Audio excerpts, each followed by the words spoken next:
is Tyrone Alexander Dew. I'm actually the author of Satellite Directed Energy Weaponry Terrorism, Illuminati Got Me.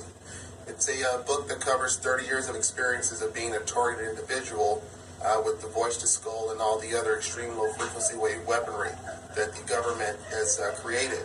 If you've probably heard about Aaron Alexis, the Washington Naval Yard shooter, he complained about this technology being used against him. I published this a month before the actual incident. This was my suicide note. And if it wasn't for him doing what he did, my family and friends would probably still think that I'm crazy. I do not condone going out committing mass violence. And recently, there was the Florida State shooter, Myron May. His suicide note mirrors the experiences in my book. Today, I have someone very special that I get to meet, Dr. Robert Duncan. He actually helped create the technology several years ago. I'm not sure, how much he's going to speak about what the technology does and what it can do, but for me, this is kind of like meeting, your grand all actor celebrity, This is the only person in my life that can explain that I'm not mentally ill. The Aaron Alexis wasn't mentally ill. The Miriam Carey, who was hearing Obama's voice, which is voice cloning technology, and believed that she was under electronic surveillance. The Myron May, who actually was an assistant trial attorney in New Mexico, a young black man who had a very promising voice career. cloning technology. Went to Florida, that's how they do it. Went to Florida State. Remember that, voice cloning technology. It's one of those things where, if you want to hide something from people, what's the best place to hide it? In a book. There's several books written about this, not very many talking about experiences of a targeted individual for 30 years and how the technology works. Dr. Duncan actually wrote a book in 2008. Well, it was written in probably 2008, Project Soul Catcher. But I've written other books, and my name wasn't even supposed to be on it. But I've been trying to expose this since 2002, I would say. So I've been in the field for over a decade and just trying to expose these technologies, but they've existed much before me and when I worked on them. I can find targeted individuals as far as, you're one of the oldest ones, from 1976 there seemed to be a large increase in targeted individuals using this technology. And then again, every time the military gets a bigger budget, there seems to be more TIs involved. And then, of course, after 9/11, there was a whole bunch of TIs that were brought into the program. And they're trying to improve on this weapon technology, and they need sample points. And nobody likes to hear they were randomly chosen for a torture program.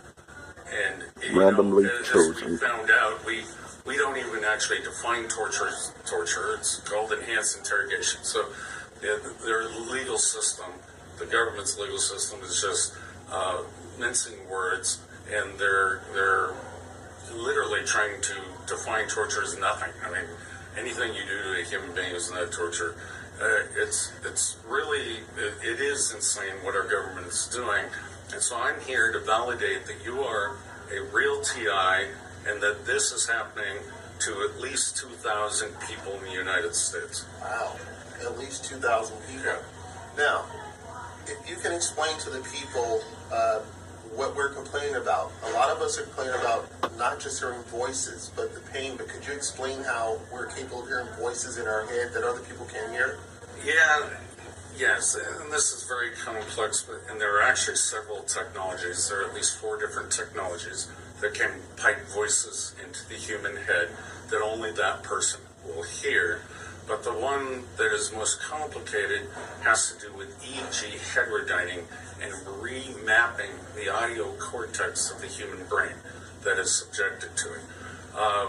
But to feel physical pain, it's, again, a mapping, a cloning, if you will, of another person's brainwaves onto yours. And people want to know the details, and I can't get into the details. Biophysics and physics, kind of bores people, the mathematics of it. But you asked a good question. So they can control my emotions. Yes. how do they do that? Well, if you put a person under a functional MRI, which most people know about that technology, you can see the points of the brain that light up and classify each emotional state. You can tell that person is an alcoholic, or that person is schizophrenic, or that person feels pleasure or pain, happiness, sadness, and etc. throughout all the emotions. Now, what people don't know is you can induce those sets, it's called an emotional signal cluster, onto other human beings. So literally copying what another person is feeling and those emotions onto you. So, are they capable of having these emotions, clone them to a computer, and then inflicting decibel levels of frequency waves onto humans to make them feel these particular emotions? Because for me, I mean, there are times when I feel like, I can be very strong, I can be angry, I can be upset, I can be sad, I can be happy. I mean, there are times when, for instance, my ex-fiance and I, when we were together, there were plenty of times where I feel these vibrations going through my body. And the next thing you know, I'm extremely angry. I mean, we're fighting. I mean, I'm physically fighting with her, and I have no control over what's being did to me. All I can tell her is that, look, babe, I'm sorry. That wasn't me. I love you. Is that me feeling someone else's emotions, or have they finally figured out the perfect decibel level of frequency waves to inflict on me? And if so, where are they inflicting these frequency waves? Is it in my brain? Is it in my nervous system? Is it, where do they inflict this at? It's a good question, and it's actually more complicated than you make it.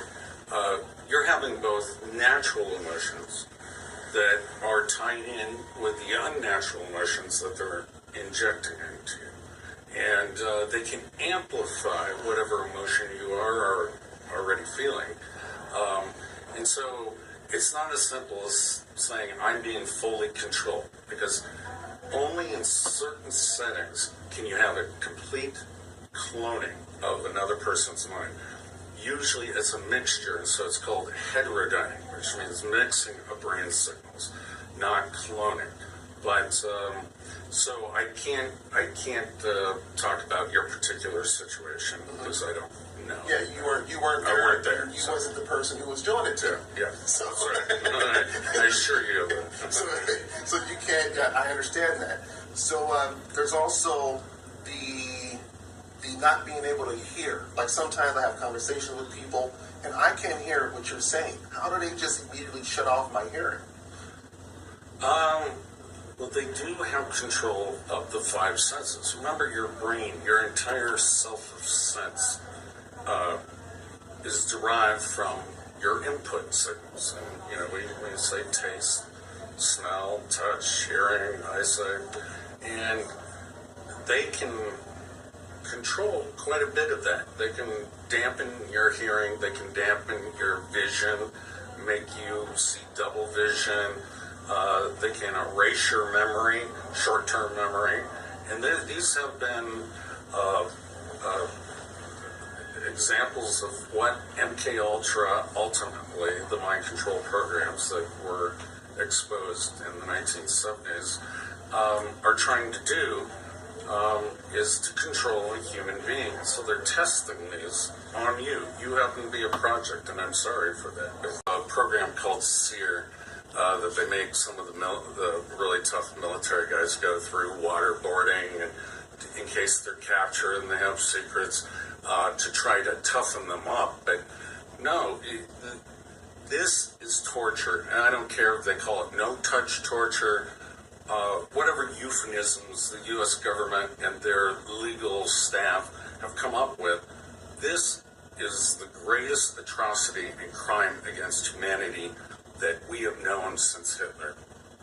Oh my gosh. I mean, did you guys just hear that?